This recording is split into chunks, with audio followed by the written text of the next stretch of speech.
할렐루야.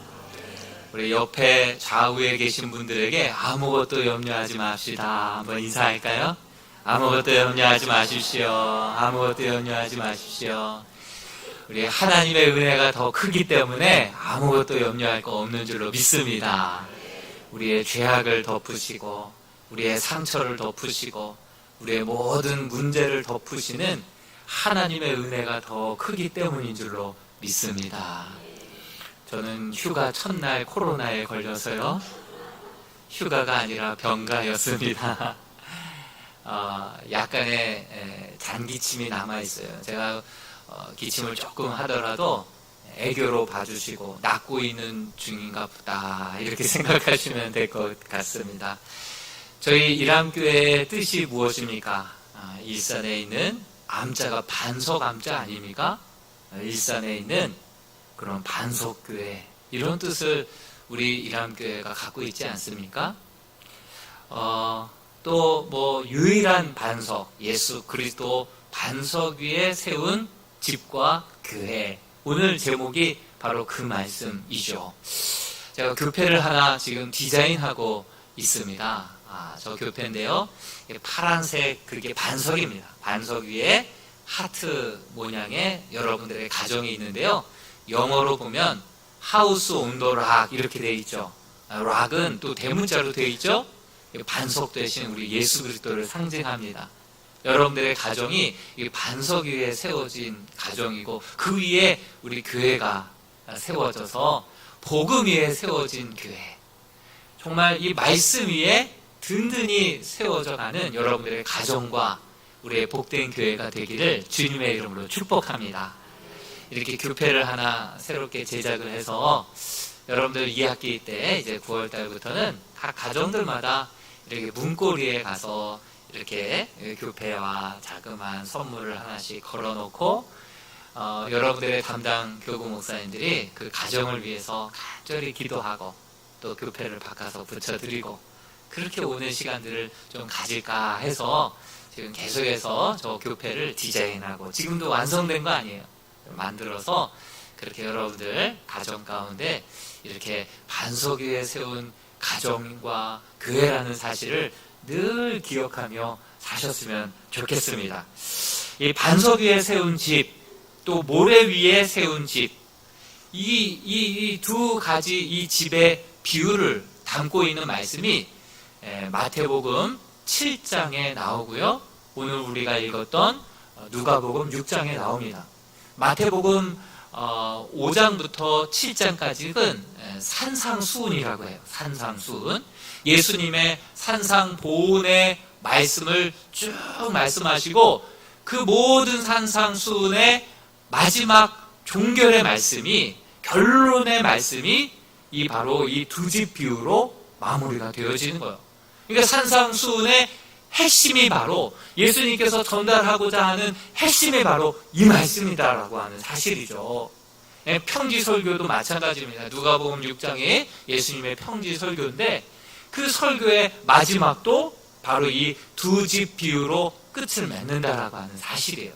그러니 이 산상수훈이든 평지설교든 그 모든 설교의 마무리는, 바로 핵심 결론은 바로 오늘 우리가 함께 나눌 이 본문 말씀이다라고 하는 사실이죠. 예수님의 직업이 뭐였죠? 목수였죠. 그래서 집을 잘 짓는 법, 그리고 어떤 집이 쉽게 물난리로 무너지는지, 어떤 집이 그리고 홍수가 나고 탕류가 나고 비바람이 불어쳐도 그 흔들리지 않고 무너지지 않는지 예수님은 잘 알고 계셨어요. 그리고 많은 집들을 지어보시면서 또 경험도 하셨겠죠. 그래서 우리에게 그 경험을 토대로 두 가지 집 비유를 말씀해주고 있는 것이죠. 성지순례를 다녀오신 분들이 계실 겁니다. 중동 지역은 나무 하나 뿌리 내리기 어려운 그런 돌들로, 산돌로 다 이루어져 있습니다. 그래서 이 조그만 비만 와도요, 그 협곡을 타고 물이 스며들지 못하니까 아래 지역에서는 위에 지역에서 비가 조금만 와도 그 급류에 의해서 아래 지역은 그냥 물난리가 나버리는 것을 경험하게 됩니다. 2019년도 11월 달에요.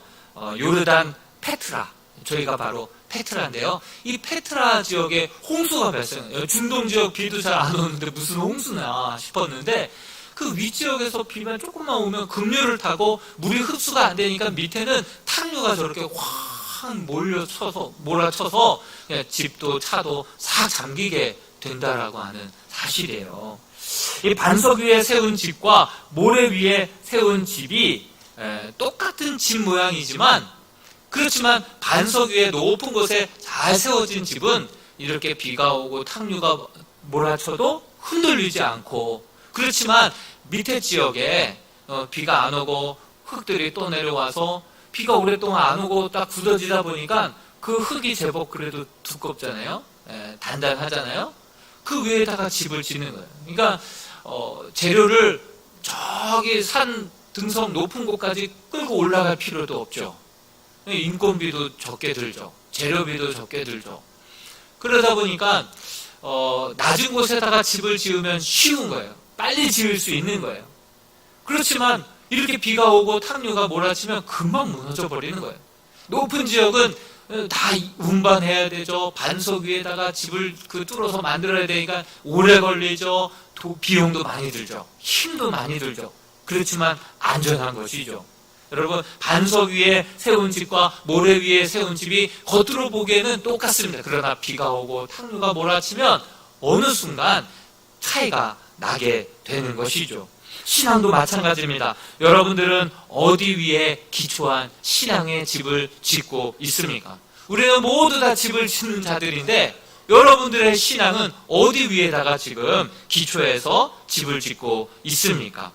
우리가 오늘 말씀에도 보면 주여 주여 한다고 하면서 정말 여러분들의 주추는 정말 어디에다가 주추를 두고 집을 짓고 있습니까? 우리가 주여 주여 부르는데 우리 자식들 잘 되게 해달라고 주여 주여 부르고 있지는 않습니까? 우리 좀 건강하게 해달라고 주여 주여 우리가 부르짖고 있는 거 아니겠습니까? 우리가 좀 더 형통하게 하시고 기도에 응답받게 하시고 우리가 좀 물질도 좀 여유 있게 사람들에게 나눠주며 살아갈 수 있게 해달라고 우리가 주여 주여 이름을 부르는데 주님을 위하여서 부르는 것이 아니라 다 나 자신 좀 잘 되자고 그렇게 부르짖고 있는 것은 아닌지, 그런 주초가 바로 내 자식이요, 자식 때문에 주여 주여 부르짖고 우리 삶이 형통하게 되고자 주여 주여 부르짖다가 보면 그 주초를 그 주님에게 두는 것이 아니라 우리 자식에게 두고 물질에 두고 명예에 두고 이 세상 것들에 두다 보면 비가 나고 창수가 나고 홍수가 나게 되면 이 모든 것들을 한순간에 다 쓸려 내려가 버린다라고 말씀하고 있습니다. 여러분, 독일 류이백에 있는 한 교회에 작자 미상의 아주 유명한 시가 있어요. 여러분들 한두 번씩은 다 들어본 시일 것 같습니다. 제가 한번 읊어 드리겠습니다. 너희는 나를 주라 부르면서도 따르지 않고, 너희는 나를 빛이라 부르면서도 우러러 보지 않고, 너희는 나를 길이라 부르면서도 따라 걷지도 않고, 너희는 나를 삶이라 부르면서 의지하지 않고, 너희는 나를 지혜라 부르면서 배우지 않고, 너희는 나를 깨끗하다 하면서 사랑하지 않고, 너희는 나를 부하다 부르면서 구하지 않고, 너희는 나를 영원이라 부르면서 찾지 않고, 너희는 나를 어질다 부르면서 오지 않고, 너희는 나를 존귀하다 하면서 섬기지 않고, 너희는 나를 강하다 하면서 존경하지 않고, 너희는 나를 의롭다 부르면서 두려워하지 않으니 그런즉 너희를 꾸짖어도 나를 탓하지 마라. 여러분, 가슴 찔리는 시 아닙니까? 우리 누가복음 6장 46절 우리가 읽었던 본문에서도 너희는 나를 주여 주여 하면서도 어찌하여 내가 말하는 것을 행하지 아니하느냐, 이렇게 우리에게 토로하고 있습니다. 오늘 예수님이 경계하는 신앙은 예수님이 주라고 하는 지적인 신앙, 이것만이 아닙니다. 지적으로 주님이 누군지 아는 것, 그리고 입술로 고백하는 것 아주 중요합니다. 그렇지만 알기만 해서는 안 된다라고 하는 것이죠. 주님이 주인이시오 하나님의 아들이라는 사실을 귀신도 압니다. 귀신도. 요한일서 야고보서 2장 19절 말씀을 같이 한번 읽어볼까요? 시작. 내가 하나님은 한 분이신 줄을 믿느냐? 잘하는도다. 귀신들도 믿고 떠느니라. 여러분, 하나님의 한 분이시다. 이것을 귀신들도 안다는 것이에요. 아주 귀신같이 안다는 거예요. 귀신같이. 여러분, 그래서 정말 이렇게 하나님에 대해서, 주님에 대해서 정말 귀신같이 알지만 잘 따르지 않는 그러한 신앙이 있지 않습니까? 기도가 중요합니까? 물어보면 어떻습니까? 하나같이 기도가 중요합니다. 이구동성으로 얘기해요. 그러나 기도의 자리에 나오는 사람들은 10분의 1밖에 안 되는 거예요. 말씀이 중요하냐? 물어보면 다들 중요하대요. 알기는 귀신같이 알아요. 그렇지만 말씀을 준행해야 된다라고 말을 하는데 준행해야 된다라고 하는 말이 무색할 정도로 읽지도 않는걸요. 펼쳐보지도 않는걸요. 그런데 어떻게 준행하라는 말씀이 들려질 수 있겠습니까? 여러분, 이 사탄 마귀도요, 귀신같이 알아요. 그리고 감정으로 부들부들 떨어요. 그러나 의지적으로 따르지 않는 거예요. 여러분, 우리가 신앙생활 할 때 전인격적으로 한다고 하죠. 지적으로, 그리고 감성적으로, 그리고 의지적으로, 전인격적으로 주님을 따르는 것을 주님을 믿는다, 이렇게 이야기합니다. 그런데 머리로는 압니다. 그리고 가슴으로도 인정해요.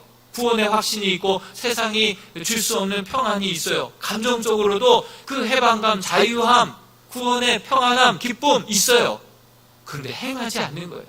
행하지 않는 거예요. 따르지 않는 거예요. 준행하지 않는 거예요. 여러분, 우리가 결혼하는 것도 어떻습니까? 먼저 그 사람이 어떤 사람인지 알아야 되지 않습니까? 정말 저 사람이 정말 믿을 만한 사람이고 함께할 사람인지 알게 되면 사랑하는 마음이 막 생겨나죠. 줘도 아깝지 않고 함께 있어도 보고 싶은, 무슨 유행가 가사 아닙니까? 보고 있어도 보고 싶은, 예. 그런 관계가 될 때 결국은 결혼을 하는데, 결혼할 때 모든 주례사를 통하여서 하나님의 증인과 여러 증인들 앞에서 검은 머리 팥불이 되도록 내가 이 사람만을 반드시 지키고 사랑하겠습니다 라고 의지적으로 결단하는 거 아니겠습니까? 그 머리로 알고 감정적으로 뜨겁게 사랑하고 거기에 끝까지 검은 머리 팥불이 되도록 내가 이 사람과 함께하고 이 사람을 지키고 이 사람만을 사랑하겠습니다. 의지적으로 많은 사람들 앞에서, 증인들 앞에서, 하나님 앞에서 서약을 하고 결혼하는 거 아니겠습니까? 인간과의 관계도 그런데 우리 신앙도 마찬가지라는 거예요. 하나님을 아는데 그치는 것이 아니라 정말 그분을 믿고 의지함으로 말미암아 내가 해결할 수 없는 죄의 문제, 죽음의 문제, 그 모든 것들을 해결해 주셨기 때문에 그 마음에 평안함이 있어요. 세상에서 맛볼 수 없는 기쁨이 있어요. 자유함이 있어요. 거기까지 좋습니다. 그러나 정말 온전한 신앙은 바로 지적인 사랑, 감정적인 사랑 넘어서 의지적인 사랑으로 주님의 말씀이라고 한다면 이해가 되든 안 되든 따라 순종하는 삶이, 그것이 온전한 믿음이요 신앙인 줄로 믿습니다. 여러분, 부부도요 3년 정도면은 이 감정적인 사랑, 불타는 사랑은 어느 정도 쉽게 되는 것 같아요. 너무 길게 잡았나요? 뭐 오래되신 분은 밥 먹었냐고만 물어보고 생사 확인만 하고 그런 관계가 되는 것 같아요. 그 감정적인 사랑은요 이렇게 유효기간이 있어요. 그러나 끝까지 친구처럼 잘 사는 가정을 보면요 의지적인 사랑이 강해요.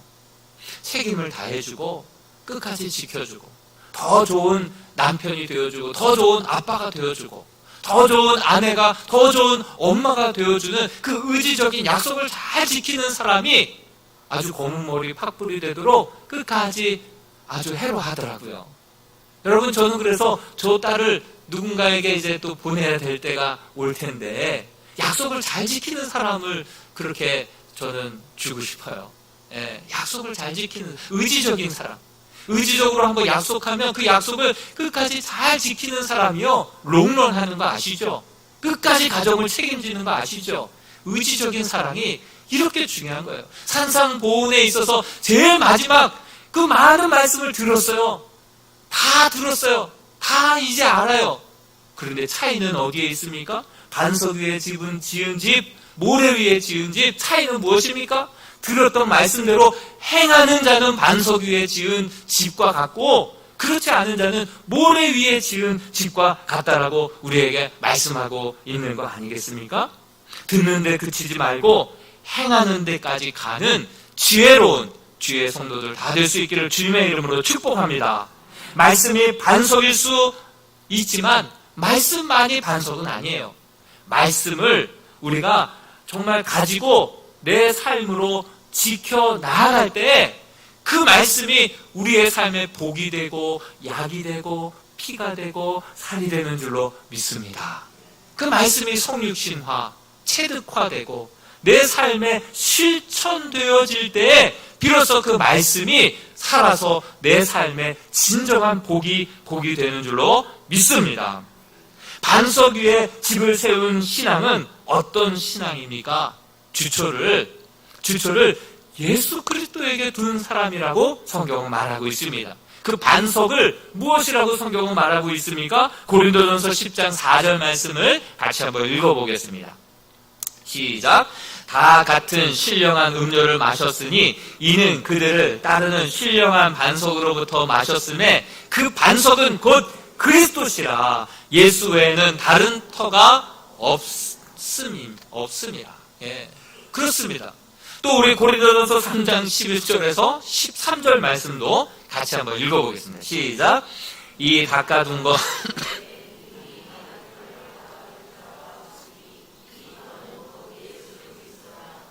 만일 누구든지 금이나 은이나 보석이나 나무나 풀이나 지프로 이 터 위에 세우면 각 사람의 공적이 나타날 터인데 그 날이 공적을 밝히리니 이는 불로 나타내고 그 불이 각 사람의 공적이 어떠한 것을 시험할 것입니다. 여러분, 우리 인생에 있어서 불같은 시련이 맹렬하게 타오를 때 그 안에 결국 모든 헛된 것들은 다 타버리게 되지 않습니까? 결국 남는 것은 예수 그리스도 터 위에 세워진 그 믿음만 남는다라고 성경은 말씀하고 있는 것입니다.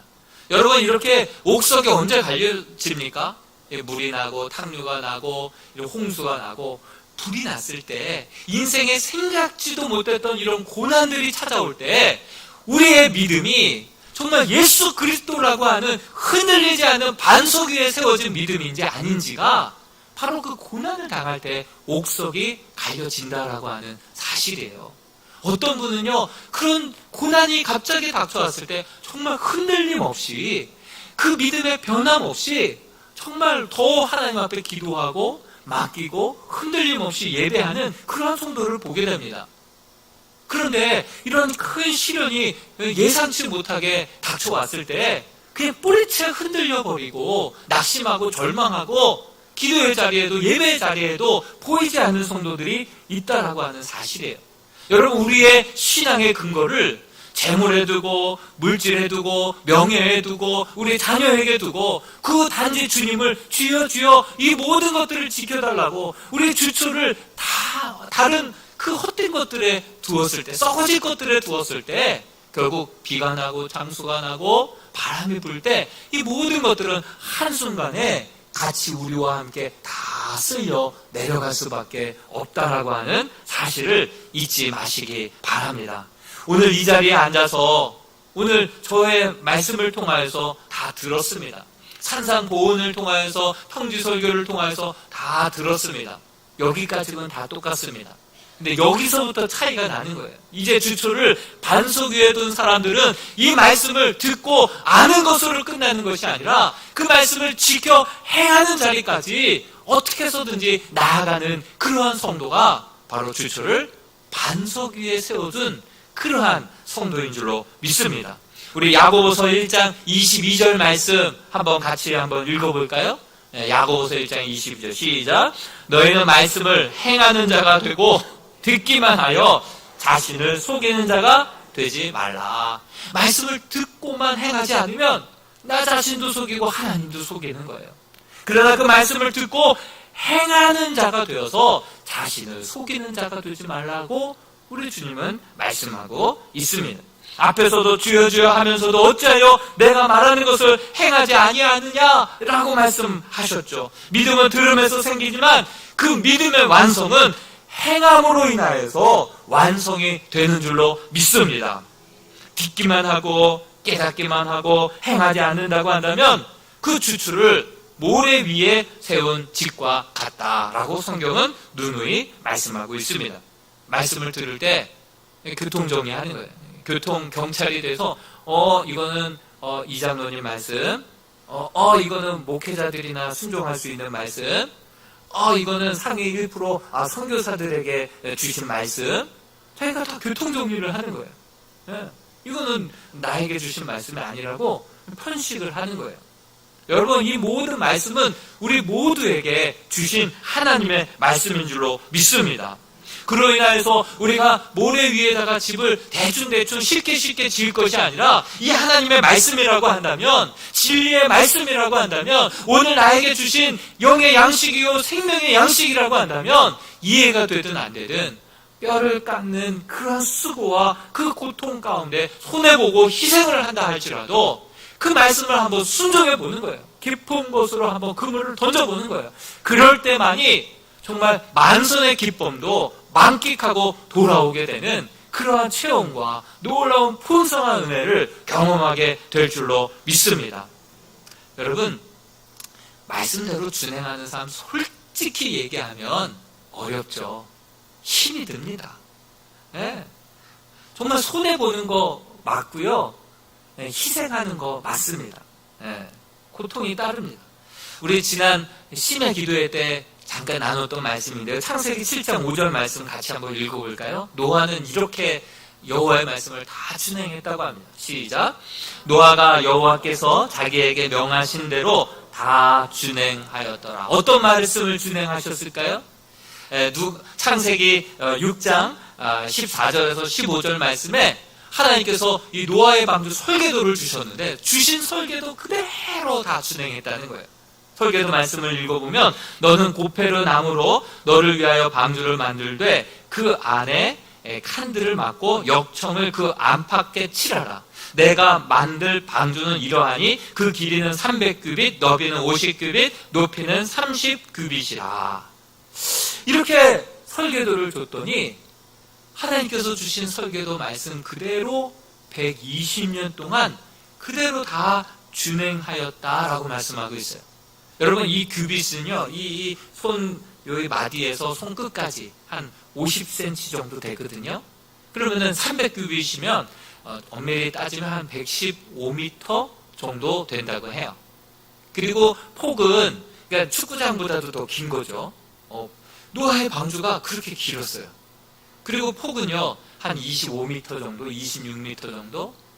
그리고 높이는요 한 13m 정도, 이 정도 됐다는 거예요. 그래서 미국의 켄터키주 윌리엄스 타운에 보면 노아의 방주를 그 고증을 통하여서 있는 그대로 저런 크기, 실사 크기로 그대로 고증을 통하여서 실제로 노아의 방주를 저렇게 지어놨어요. 테마 기독교 파크를 만들어놨어요. 우리나라도 좀 저런 곳이 있으면 우리 자녀들, 다음 세대들 그렇게 좀 데려다가 좀 구경시켰으면 좋겠어요. 안에는요 그 공룡들부터 해서 뭐 여러 가지 모형들로 다 동식물들, 파충류들까지 종류별로 다 구별되어 있는 모습들이 다 담겨져 있고요. 노아와 그 8 식구들의 모습도 그대로 다 복원을 해놨고요. 그대로 다 그 넓은 공간을 그렇게 다 준비를 다 해놨더라고요. 그리고 밖에는 실제로 동물원이 있어요. 동물원. 네. 그리고 호수가 있고요. 그리고 식물원이 있고요. 이런 가족 테마 기독교 파크를 이렇게 만들어 놨어요. 미국 가시는 분들 꼭 한번 들러보실 수 있기를 바라고요. 우리나라에도 이런 파크가 좀 만들어졌으면 좋겠습니다. 여러분, 여호와 하나님에게 이 방주를 120년 동안 노아가 지었던 것 쉬웠을까요? 안 쉬웠을까요? 정말 주신 설계도 말씀대로 다 준행하였더라 이렇게 말씀하고 있는데요. 남들 열심히 공부하고 출세하고 성공하고 막 앞질러 갈 때 자기는 계속 뚝딱뚝딱 하고 있었어요. 남들 막 쉬고 놀고 먹고 자고 놀러 다닐 때에 계속해서 그 땡볕에 뚝딱뚝딱 하고 있었다고요. 120년 동안 뒤처지는 것 같고 사람들이 막 손가락질하고 이렇게 땡볕에 무슨 뭐 홍수가 난리가 난다고 아유 돌았고 완전 돌았어 사람이. 그러면서 자녀손들까지도 다 손가락질하고 그럴 때 얼마나 그 말씀 그대로 순종하기가 얼마나 쉽지 않지 않았겠습니까? 여러분 이 노아의 방주를 지을 때 어느 순간 딜레마에 빠져가지고 대충 지었다고 한번 생각해 보세요. 그럼 배 밑편에 그 나무에 안과 밖으로 역청을 발라야지 물이 안 들어오는데 그 역청을 대충 발랐다고 생각해 봐요. 그리고 1년 동안 노아의 방주가 또 다녔었는데 그 밑으로 뽀끔뽀끔해서 계속해서 물이 들어왔다고 한다면 결국은 물로 침몰하지 않았겠습니까? 하나님께서는 칸막이를 다 만들어 두라고 했는데 이 칸막이를 대충 3개월, 6개월 정도는 대충 만들었다고 해보세요. 그러면 이 칸막이가 제대로 안 돼 있었으면 그 짐승과 사람이 뭐 식물과 모든 것들의 배변과 음식이 다 섞여가지고 뒤죽박죽 돼가지고 먹을 수도 살 수도 없는 공간이 되지 않았겠습니까? 너무 115m 길다고 자기가 뚝 잘라가지고 반으로 만들고 옆으로 대신 길게 만들었다고 해보십시오. 그러면 그 방주가 그 30m 넘는 지구의 그 홍수를 견뎌낼 수 있었겠습니까? 여러분 미국에서 조선공학 박사 과정을 공부하고 있는 그 분에게 누가 쪽지 하나를 딱 건네주더랍니다. 쪽지를 보니까 노아의 방주 300규빗 그리고 50규빗 30규빗 이 사이즈를 적어놓은 쪽지를 전달받은 거예요.